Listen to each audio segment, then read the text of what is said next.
पूछिए उनसे कि जिस मुल्क में गरीब की तनख्वाह 16,000 से ज़्यादा की नहीं है, आप टैक्स बढ़ा रहे हो, हमारा पाकिस्तानी कहाँ से खाएगा? वो ये चीज़ें कैसे अफ़ोर्ड करेगा? फिर कहते हैं कि पाकिस्तानी इल्लीगल तरीके से बाहर जा रहे हैं, पाकिस्तानी रेप कर रहे हैं, पाकिस्तानी ये करे, वो करे। आप लोगों ने मजबूर कर दिया अवाम को कि वो चोरियाँ करे, वो एटीएम सरेआम लूटे जा रहे हैं। क्या करे अवाम, करे क्या? फिर जब बच्चे घर में कोई रोता देखता है ना, मैं विश ये लोन हमारे कभी किसी काम नहीं आए और ना ये कभी हमारे किसी काम आएंगे। मुल्क की इकोनॉमी बहुत ही डूबी है। ये जिन हालात से हमारा मुल्क गुजरा है ना, हम अकेले नहीं है, बहुत सी कंट्रीज इनसे भी बदतर हालत में गई हैं और फिर वो उठ के खड़ी हुई हैं। ठीक है, इंडिया भी 92-93 में आईएमएफ के पास गया था, इंडिया की इकोनॉमी भी डेड हो गई थी। आज इंडिया लोगों को करोड़ों रुपए बांटता फिर रहा है। हमारे लिए तो बड़ी एग्जाम्पल हमारे साथ वाला, हम सचिन से भी अच्छी पबजी प्लेयर हूँ, ठीक हो गया, और चार चार उसके पास फोन है। एक फोन तो संभाले, बड़ी बात है। ये कोई प्लानिंग है, मुझे लगता है बहुत जल्दी सामने आ जाएगी। उसकी जो हरकतें हैं वो कोई सी नॉर्मल विमेन की नहीं लगती। और माँ जो है, अपने बच्चों से उसको फुर्सत नहीं, और इश्क कहाँ लड़ाती फिरती है माएँ। कहते मैं अपने बच्चों को भी कहती हूँ, तुम्हें कोई कहे ना कि तुम्हारा पाकिस्तान से कोई ताल्लुक है, तो मैं नहीं जानता। तो ये हमारे हालात हैं। इतने ओवरसीज, मेरी खाला अगर मैं बात करूँ 17 सालों से पाकिस्तान नहीं आई, और मेरी नानी अम्मा कहती कहती वीडियो कॉल कहती मैं नहीं आ रही, आपका तो पानी इतना गंदा है, आपको तो पानी मैं पी के पागल हूँ मैं, यहाँ रह जाऊँ, मुझे 100 तरह की बीमारियां लग जाए।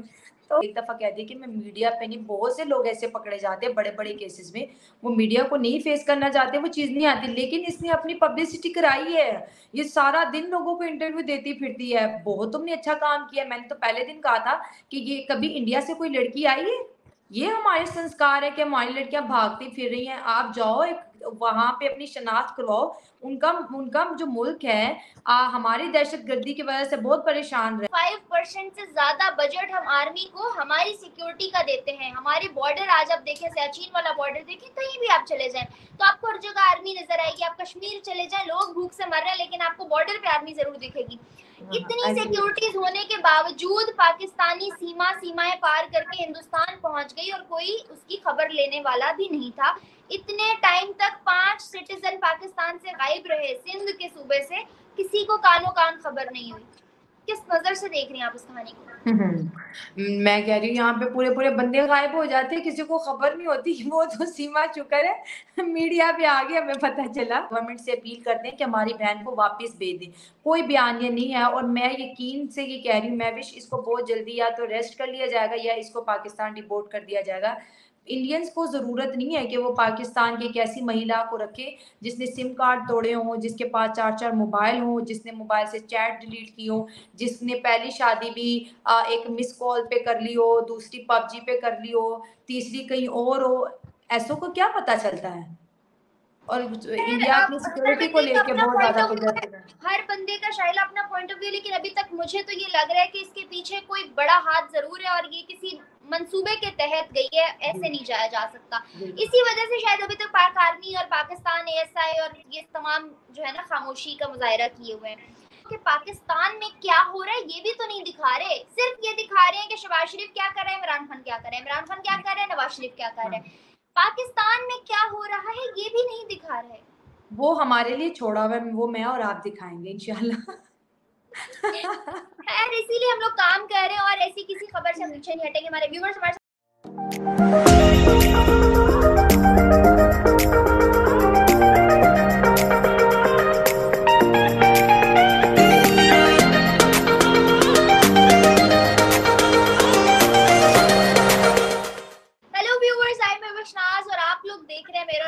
चैनल। एक दफा फिर से आप लोगों के सामने बहुत ही खूबसूरत गेस्ट पाकिस्तान के यूट्यूब से हमारे साथ मौजूद है, शाइला खान।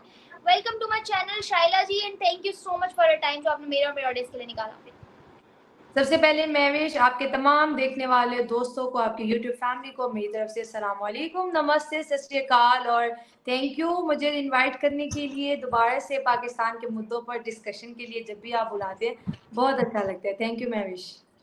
ओके जी, thank you so much Shaila. आपको आज खास तौर पे बुलाने का मकसद पाकिस्तान के बदलने के ख्यालात जो हैं वो बहुत ज्यादा जोरों शोरों पे चल रहे हैं।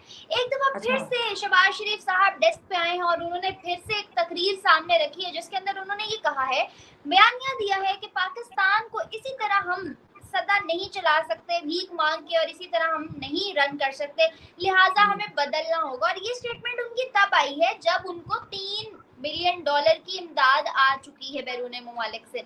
यूएई ने मदद की है, सऊदी अरेबिया ने मदद की, और सुनने में आ रहा है कि $5 बिलियन चाइना भी इमदाद कर चुका है। इन तमाम इमदाद को, जितनी भी है सारी हेल्प थी, इनको इकट्ठा करने के बाद उन्होंने आके ये बात कही है कि हम लोग ऐसे अपना फ्यूचर नहीं बना सकते, हमें कोई और हल सोचना होगा, और वो एजुकेशन के सिवा कुछ नहीं हो सकता। क्या कहेंगी आप इन बदलते हुए रंगों और बदलते हुए चेहरों के साथ? महविश, लोन मिलने पे अल्हम्दुलिल्लाह तो आपने कहा नहीं, वो आपने मेरे लिए छोड़ दिया है, तो वो मैं कह देती हूँ कि अल्हम्दुलिल्लाह हमें लोन मिल गया है। एक्चुअली ये हमारी इन्वेस्टमेंट है, और जब भी हमें पैसे आते हैं तो ये हमारी सबकी बहुत बड़ी अचीवमेंट होती है। लोग प्रोडक्ट बनाते हैं, उसको मैन्युफैक्चर करते हैं, फिर उसको एक्सपोर्ट करते हैं, बहुत काम करते हैं। हमने इंडस्ट्री लगाई हुई है लोन मांगने की, तो जब हमें लोन मिलता है हम सारे अल्हम्दुलिल्लाह से ट्वीट करते हैं, माशाल्लाह अल्हम्दुलिल्लाह पहली असाइनमेंट पहुंच चुकी है पाकिस्तान। और उसके बाद फिर हम सब लोगों को इकट्ठा करके दावत देते हैं, अच्छे 8-10 खाने रखे जाते हैं, अच्छी अच्छी मशरूबात रखी जाती हैं कि माशाल्लाह कटोरा भर के देग मिल चुकी है। और वो जो चीज़ें होती हैं, वो जो कह रहे हैं कि पाकिस्तान ऐसे नहीं चलेगा, वो एक्चुअली अपने ब्यूरोक्रेट को समझा रहे हैं कि बेटा मैं तुम्हारे लिए कब तक मांगता रहूँगा, ठीक है मेरा हिस्सा भी है अंदर, लेकिन आप लोग अब अपने लिए अपना अपना बंदोबस्त करें। ये जो लोन है ना तो पहले हमारे काम आए हैं ना अब आए। मैं अक्सर अपने प्रोग्राम्स में भी कहती हूँ कि जब आटा 300 रुपये किलो था तब भी गरीब खा रहा था, आज 3000 रुपया तब भी वो खा रहा था। मुफ्ते के चक्कर में कितने मासूम बच्चों की माएँ चली गई, कितने मासूम बच्चों के बाप चले गए, और आटा वो था जो कि खाने के लायक नहीं था, जो बदबूदार आटा था, जिसको मुल्क दूसरे ममालिक ने कहा था इसको फेंक दो समुद्र में, इन्होंने वो मंगवा लिया और उसमें भी अरबों डॉलर की करप्शन की। तो ये जो माफिया है, 400-500 जो फैमिलीज हैं जो पाकिस्तान को कहती हैं ऑन करती हैं, पाकिस्तान को चला रही हैं, ये लोन दरअसल उनके बच्चों के लिए होते हैं। डॉलर जब नहीं होते तो फिर ये कहते हैं पाकिस्तान डिफॉल्ट हो रहे हैं। मैं 1.5 सालों से सुन रही हूँ पाकिस्तान डिफॉल्ट हो रहा है। मैं अल्लाह से दुआ करती हूँ, या अल्लाह कर दे डिफॉल्ट, मैं भी तो देख लूँ क्या होगा, आसमान नीचे आ जाएगा, जमीन ऊपर चली जाएगी, होगा क्या। हमारे लिए तो 2 सालों से डिफॉल्ट है, रोटी नहीं, पानी नहीं। मैं हैरान रह गई हूँ कि आप नलकों में पानी नहीं आता, पीने को पानी नहीं, और एक एक फिल्टर प्लांट लगा हुआ है, वो भी 3-3 दिनों से खुश्क है। जिस मुल्क में बाप बच्चों का दूध चोरी करने लग जाए ना, आप समझ ले उस मुल्क के अंदर जिंदगियां कूड़े का कोई मोल नहीं होता ना, यहाँ पे जिंदगी का कोई मोल नहीं है। मैं वीडियो क्लिप देख रही थी, एक बाप आता है 2 साल के बच्चों का जो मिल्क होता है वो उससे पूछते हैं कितने क्या, ये दिखाओ वो दिखाओ, और वो इतना मजबूर होता है कि वो अपने बच्चे का दूध चुरा के भाग जाता है वहां से बाइक स्टार्ट करके। हमारे लिए ये बाइस से शर्म है कि हम इतने मुर्दा दिल, या हमारी हुकूमतों को इतने मुल्क की हालात का नहीं पता। IMF का लोन लेना, वो कहते हैं टैक्स बढ़ा दो, कहते हैं बढ़ा देंगे। इनको इतनी शर्म नहीं आती कि एक दफ़ा पूछिए उनसे कि जिस मुल्क में गरीब की तनख्वाह 16,000 से ज़्यादा की नहीं है, आप टैक्स बढ़ा रहे हो, हमारा पाकिस्तानी कहाँ से खाएगा? वो ये चीज़ें कैसे अफोर्ड करेगा? फिर कहते हैं कि पाकिस्तानी इलीगल तरीके से बाहर जा रहे हैं, पाकिस्तानी रेप कर रहे हैं, पाकिस्तानी ये करे वो करे। आप लोगों ने मजबूर कर दिया अवाम को कि वो चोरियां करे, वो ATM सरेआम लूटे जा रहे हैं। क्या करे अवाम, करे क्या? फिर जब बच्चे घर में कोई रोता देखता है ना, महविश ये लोन हमारे कभी किसी काम नहीं आए और ना ये कभी हमारे किसी काम आएंगे। मुल्क की इकोनॉमी बहुत ही डूबी है। ये जिन हालात से हमारा मुल्क गुजरा है ना, हम अकेले नहीं है, बहुत सी कंट्रीज इनसे भी बदतर हालत में गई हैं और फिर वो उठ के खड़ी हुई हैं। ठीक है, इंडिया भी 92-93 में IMF के पास गया था, इंडिया की इकोनॉमी भी डेड हो गई थी। आज इंडिया लोगों को करोड़ों रुपए बांटता फिर रहे हैं। हमारे लिए तो बड़ी एग्जाम्पल हमारे साथ वाला हमसाया मुल्क है, उन्होंने फिर पॉलिसीज बनाई, उन्होंने अपना बैंकिंग सिस्टम स्ट्रॉन्ग किया। हमारा तो अपना बैंक ऑफ पाकिस्तान जो है, स्टेट बैंक ऑफ पाकिस्तान, वो गिरवी रखा हुआ है। जिसका मुल्क का जो बैंक है वो गिरवी पे हो, जिसकी सड़कें गिरवी पे हो, जिसका गवादर पोर्ट गिरवी पे हो, जिसके एयरपोर्ट गिरवी पे हो, जिसके खुद के पाकिस्तानी गिरवी पे हो, जिसका रेलवे सबसे बड़ी चीज, रेलवे जिस पे हिंदुस्तान काम करते नहीं थक रहा। बिल्कुल, रेलवे पे तो काम ही नहीं ना करना। रेलवे का वजीर तो मुफ्त की रोटियां खा रहा है। रेलवे का बंदोबस्त देके गाड़ी करीब से गुजरे 10 मिनट बदबू नहीं जाती। मैं कभी खड़ी हूँ, फाटक बंद हो जाए तो मैं कहती हूँ आफरीन नहीं, कभी मैं माइक लेके अंदर जाओगे कि तुम लोग जिंदा पहुंच भी जाते हो कि नहीं इस बदबू से, कभी वो धुली नहीं, कभी वो वॉश नहीं हुई। तो ये कर्जा महविश ये जो कह रही है ना कि हमें खुद चलना पड़ेगा, ये सिर्फ 1-2 मिनट की तकरीर ही अच्छी लगती है। रियलिटी बहुत मैं कहूँगी तल्ख किस्म की है। और मुल्क में आप देख लें, खाना पीना छोड़ दे, गंदगी के हालात देखिए, जो बीमारियां गंदगी से फैल रही हैं, प्रॉपर निज़ाम नहीं है कूड़ा उठाने का। प्लास्टिक बैग जिसको इंडिया ने काफ़ी टाइम पहले ख़त्म कर दिया था, हमारे मुल्क में प्लास्टिक के बैग ने कितनी गंदगी मचाई हुई है। आप तो अच्छे से वाकिफ़, आप बाहर जाती हैं, यूनिवर्सिटी जाती हैं, तो लोन मिलना ना मिलना इससे तो ना पहले बेहतरी आई है ना आज बेहतरी आई है। मैं इतना ज़रूर कहूँगी कि जो 1 साल से IMF से लोन की जिक्र कर रहे हैं और इतने टूर पे इन्होंने खर्चा लगा दिया, यही 1 साल अगर मुल्क के अंदर रेवेन्यू जनरेट करने की कोशिश करते हैं, मैं गारंटी से कहती हूँ 5-6 करोड़ सॉरी 5 या 6 बिलियन डॉलर हम अपने मुल्क के अंदर से ही इकट्ठे कर लेते। इतना पैसा है हमारे पास। लेकिन अपने मुल्क के खजाने खाली करके दूसरों के खजानों पे बुरी नज़र डालना और उनसे कर्ज मांगना, ये निहायत गलीज हरकत है। और मैं हमेशा इस चीज़ को कंडेम करती हूँ कि वहाँ के मुल्क के लोगों का पैसा, टैक्स का पैसा आप लोग चोरी करके भीख मांग के अपने मुल्क ले आते हो, ये उन लोगों के साथ भी ज्यादती हो रही है। वो पैसा वो अपने देश के लिए देते हैं, ना कि पाकिस्तान के कर्जे चुकाने के लिए। ऐसे ये शाइला जी, ये करंट सिनेरियो से तो बहुत टाइम से पाकिस्तानी अवाम बहुत ज़्यादा तंग है, बट आने वाले टाइम में अगर हम बढ़ती हुई सिचुएशंस में देखें तो हमने अभी भी इन सारी चीज़ों को फॉर ग्रांटेड रख के, ना सिर्फ हमारे हुक्मरान बल्कि हमारी अवाम भी अपने मुल्क में नजरें जमाए बगैर दूसरों पे अभी भी नजरें जमाए बैठी है कि वो मुल्क क्या कर रहा है, वो कहाँ जा रहा है, वो किसको लूट रहा है, वो किसको खा रहा है। जैसे खालिस्तान का मसला है तो पाकिस्तान का इशू सबसे पहले आ जाएगा, पाकिस्तान को इशू है कि खालिस्तान वाले ये क्यों कर रहे हैं। पाकिस्तान को मसला है कि भारत में फला मुसलमान के साथ ये क्यों हो गया, भारत में फला कश्मीरी के साथ ये क्यों हो गया। अपना कश्मीर पड़ा है उसको नहीं देखना, अपना सिंध पड़ा है नहीं देखना, गिलगित बल्तिस्तान पड़ा है नहीं देखना, बलूचिस्तान पड़ा है उसको नहीं देखना, सब छोड़े पंजाब बहुत मेजर सूबा कंसीडर होता है, पंजाब के हालात आपके सामने। तो इन सारे सिनेरियोस को इग्नोर करके ये जो दूसरों पे आवाजें कसने वाला सिनेरियो, ये कब तक चलता रहेगा? ये ऐसे चलता रहेगा। हमारे कायद ने हमें सिखाया ना, जब मुल्क बना इंडिया ने इंपोर्ट बंद करके खुद के अंदर इंडस्ट्रीज लगाई और बड़ी बड़ी इंडस्ट्रीज से उन्होंने शुरू किया। आवाम को कह दिया कि ये इंपोर्ट कुछ नहीं करना, यहीं पे सब कुछ बनेगा, मेड इन इंडिया को उन्होंने आगे बहुत ज़्यादा लेके।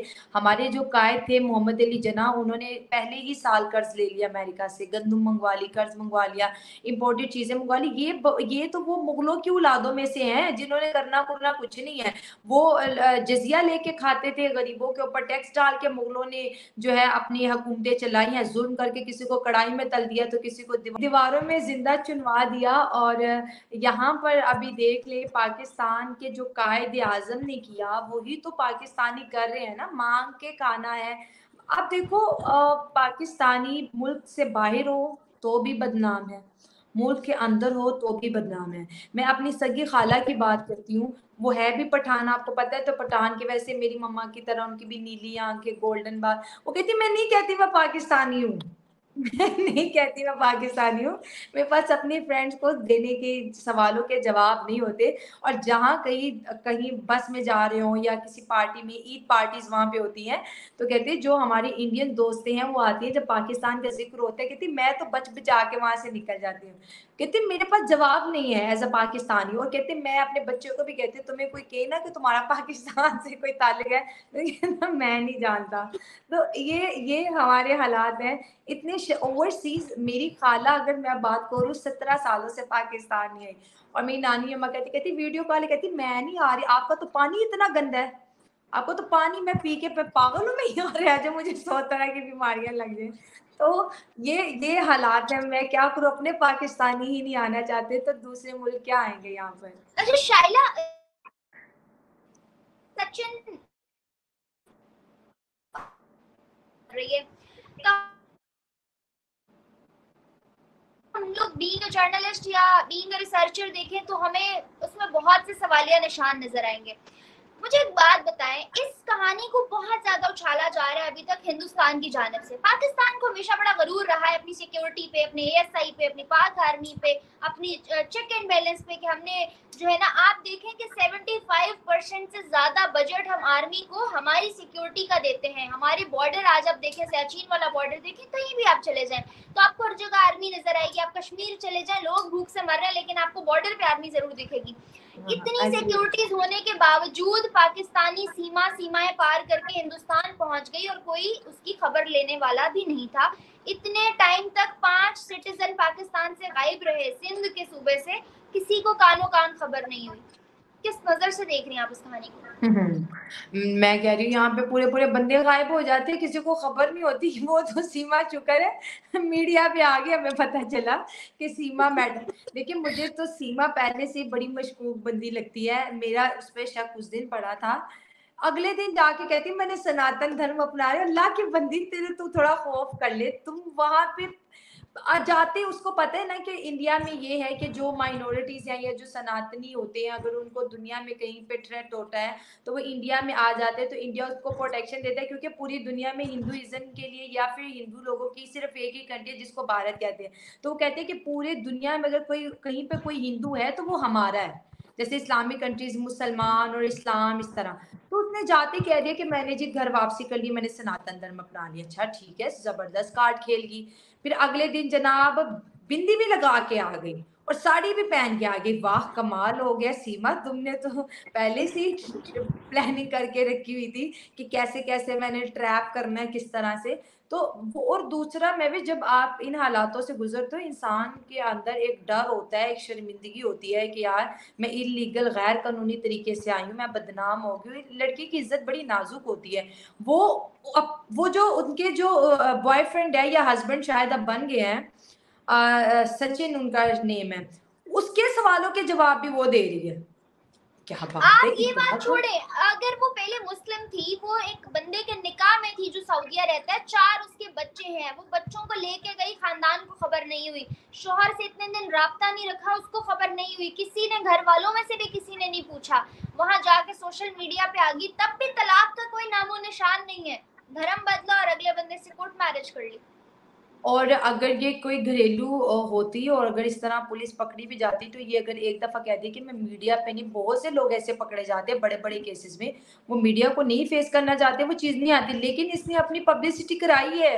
ये सारा दिन लोगों को इंटरव्यू देती फिरती है। बहुत तुमने अच्छा काम किया। मैंने तो पहले दिन कहा था कि ये कभी इंडिया से कोई लड़की आई है, ये हमारे संस्कार है कि हमारी लड़कियां भागती फिर रही हैं। आप जाओ एक वहां पे अपनी शनाख्त करवाओ। उनका उनका जो मुल्क है हमारी दहशतगर्दी की वजह से बहुत परेशान रहा है। वह हमारी बेशक ये जो सीमा गई है ये बहुत अच्छी है, मैं मानती हूँ बहुत अच्छी है, लेकिन ये हम कहते हैं ना वो तो नहीं मान सकते। ये अपनी अगर इतनी अच्छी थी तो अपनी शायला शनाख्त जी, करवा के जाती। ये सारे शक व शुबे तो हमें हैं, हमें छोड़े हिंदुस्तान वालों को भी, और हमसे ज्यादा है, लेकिन इसके पीछे ये बात मुझे समझ नहीं आई है कि पाकिस्तान से कोई आवाज क्यों नहीं। आखिर लॉजिक है क्या, क्या है उस सीमा में? अब वो नॉर्मल लड़की तो नहीं है। आप देखो कि उस बंदी को जो है, अगर बात करें उसकी लैंग्वेज की, तो वो उर्दू नहीं हिंदी बोलती है, हिंदी में इंग्लिश यूज करती है वो अनएजुकेटेड और सिंध से बिलोंग करती है, घरेलू खातून है, जॉबियन भी नहीं है, कभी बाहर भी नहीं निकली। इतना सारे छोड़ो, ये मैं मिडिल क्लास में भी उठते बैठते हैं, हम एलिट क्लास में भी उठते बैठते हैं। ये कौन सी माँ है जो पबजी खेलती है? मेरे सामने एक ले आओ, कंघी करने का टाइम नहीं होता। वो जिसके 4 बच्चे, उसकी तो वैसे मत बजी होती है। वो तो एक को खिला, दूसरे को खिला, एक को पढ़ा, उसको तो ये भी नहीं पता होता कि मेरे कपड़े जो मैंने पहने हुए वो कलर सेम मिलता भी है कि नहीं। किसी की शर्ट पहनी है, किसी का दुपट्टा पहना है। माओ की ये हालत होती है, और वो पबजी खेल रही थी। क्या बात है, ये कौन सी माँ है 4 बच्चों वाली जो पबजी खेल रही है? और पबजी पे तो इतना टाइम देती थी कि प्यार हो गया।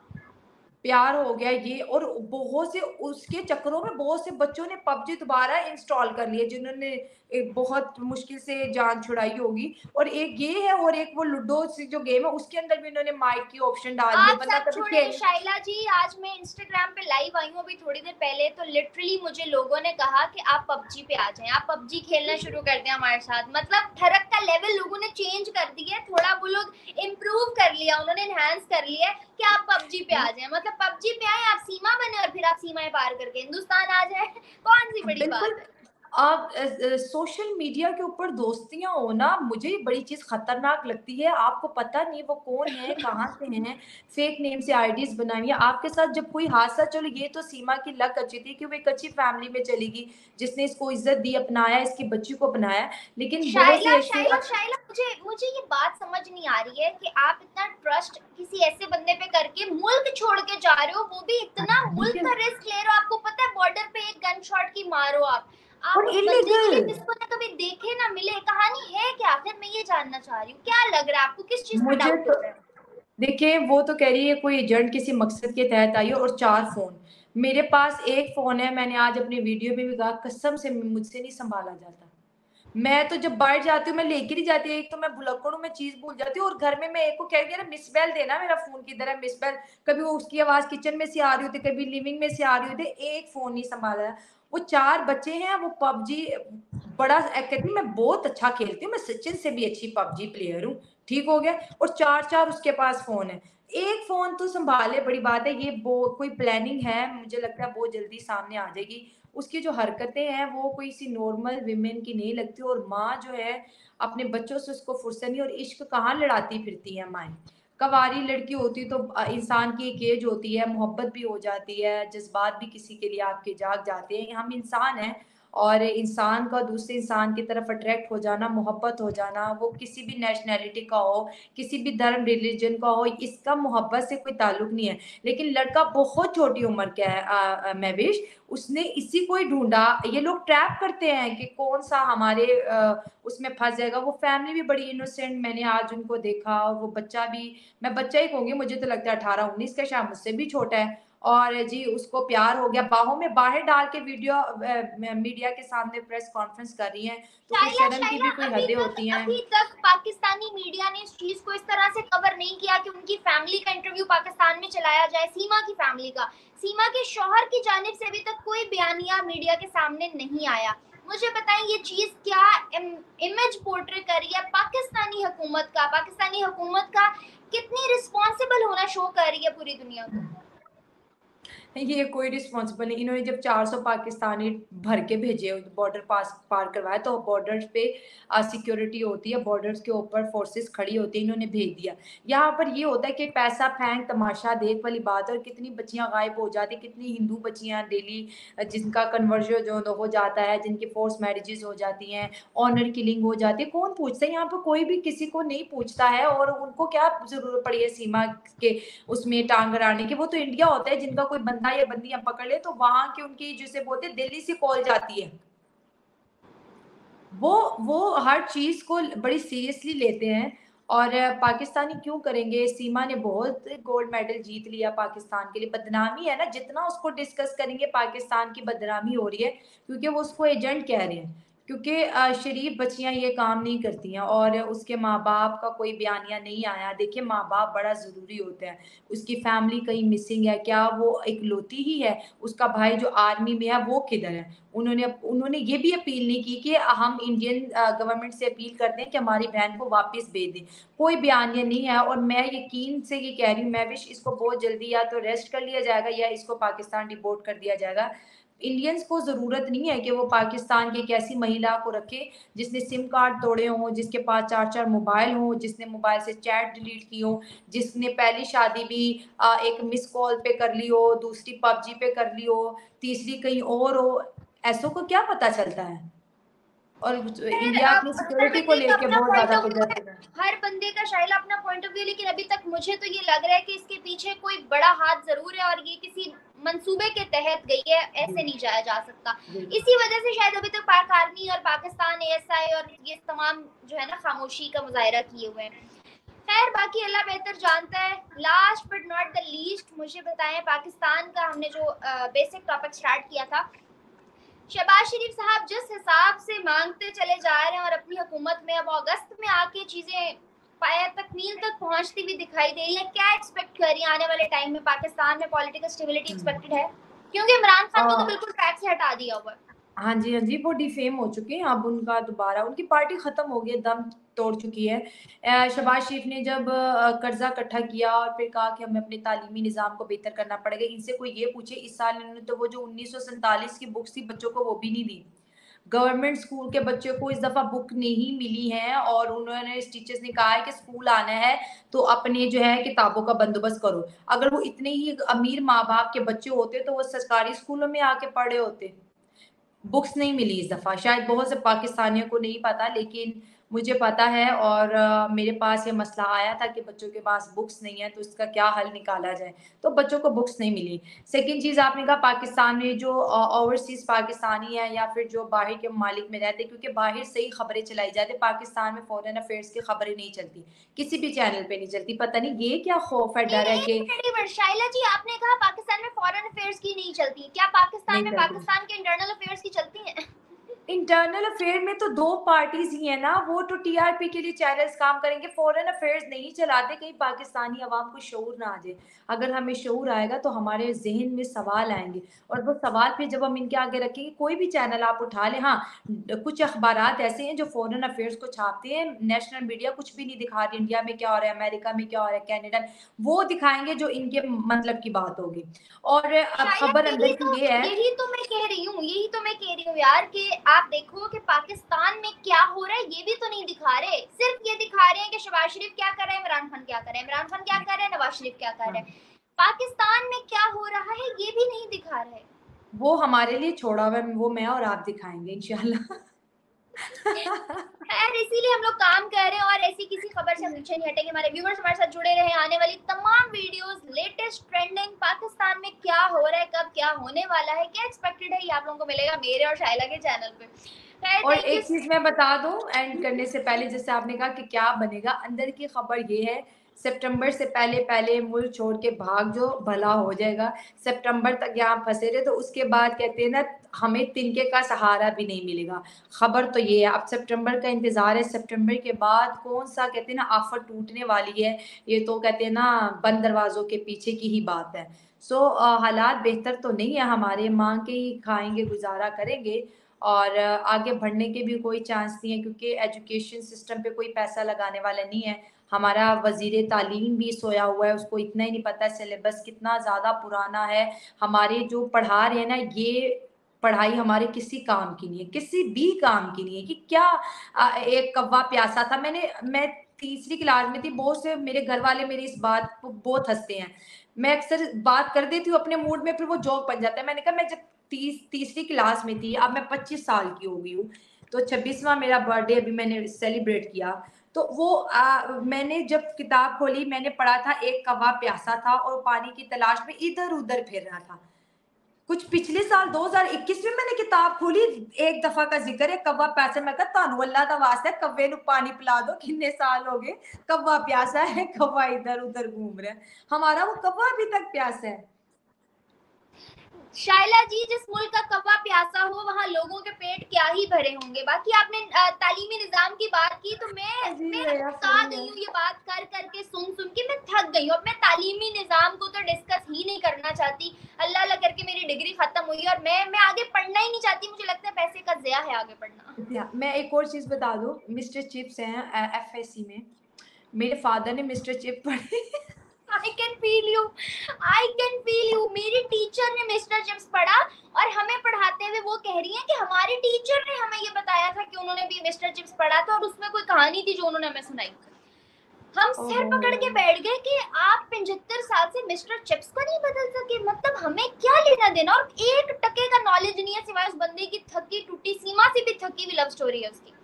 लव स्टोरी है और उसके में जो क्वेश्चन है वो रट-रट के बंदा थक जाता है। वो यार इतने इलॉजिकल, मेरा तो जिस दिन वो पेपर होता था मैं कहती यार ये मैं करूँ क्या इसका? इसमें वो इतने लंबे-लंबे साइकिल पे जा रही होती है और बुड्ढे को इससे इश्क हो जाता है। ये पढ़ा रहे हैं, इतने बच्चों को रंगीन बना रहे हैं, तुम लोग कोई साइंस की बात डालो अंदर। 12वीं क्लास के बच्चे, वो एज वैसे भी बड़ी अट्रैक्टिव होती है और ऊपर से लव स्टोरियाँ डाली हुई हैं हमें पढ़ाने के लिए। तो यार लव स्टोरियां भी तो कोई इंटरेस्टिंग होनी चाहिए। इतनी फ्लॉप लव स्टोरी, मैं तो उकता गई थी। मुझे लव स्टोरी से नफरत हो गई थी कि यार ऐसी होती है, मारो गोली इसको। हाँ, और सवेरा जब मैं फँसी, मेरे अब्बू कहते हैं मैंने भी ये पढ़ी है तो तुम भी? मैंने कहा हाँ जी। तो सवेरा कहती शुक्र है मेरी बारी हो गई, ये नहीं होगा। सवेरा आई, मैं कहती आप ही मिस्टर चिप्स आ गए। ऐसे ही यार बहुत उकताए तो हुए हम लोग फनी। कोर्स से। और लिटरली अब जो है ना टीचर्स भी आंखें बंद करके पढ़ाते हैं, क्योंकि उनको पता है हर साल वही पढ़ाना है, उनमें भी कोई इनोवेशन नहीं आती है।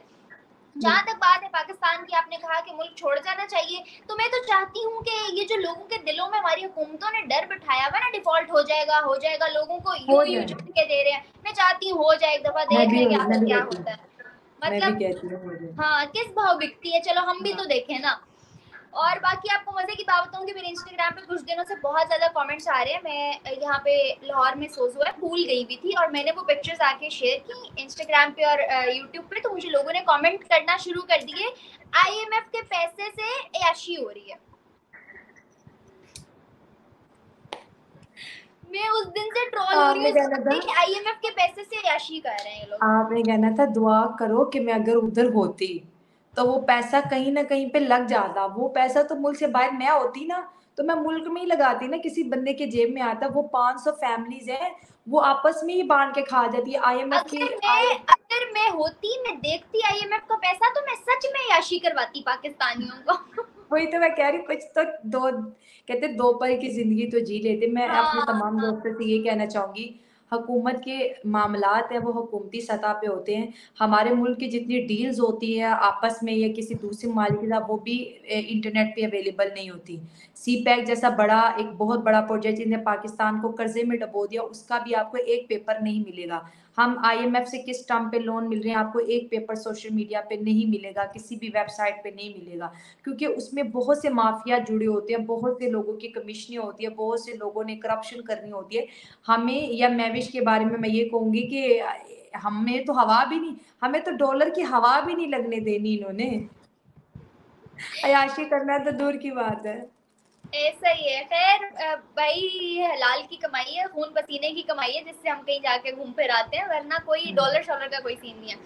खैर और वो पार्क सस्ता भी बहुत है, इकोनॉमिकल है, फैमिली पार्क है। अच्छा, मैंने ये भी बोला, मैंने एक को रिप्लाई भी किया, मैंने कहा यार सिर्फ 600 रुपए टिकट है, कोई महंगा नहीं है। और मुझे आगे से कहे ना 600 रुपए में भूल जाती है, क्योंकि इंडिया के पाकिस्तान की करेंसी में डिफरेंस है ना, तो मतलब इंडिया की करेंसी के 120 या 125 तक की टिकट। हाँ, मतलब उनके अकॉर्डिंग अगर 100 रुपए में बंदा पूल चला जाता है, तो हमारे यहाँ 600 में उनको बहुत महंगा लग रहा था।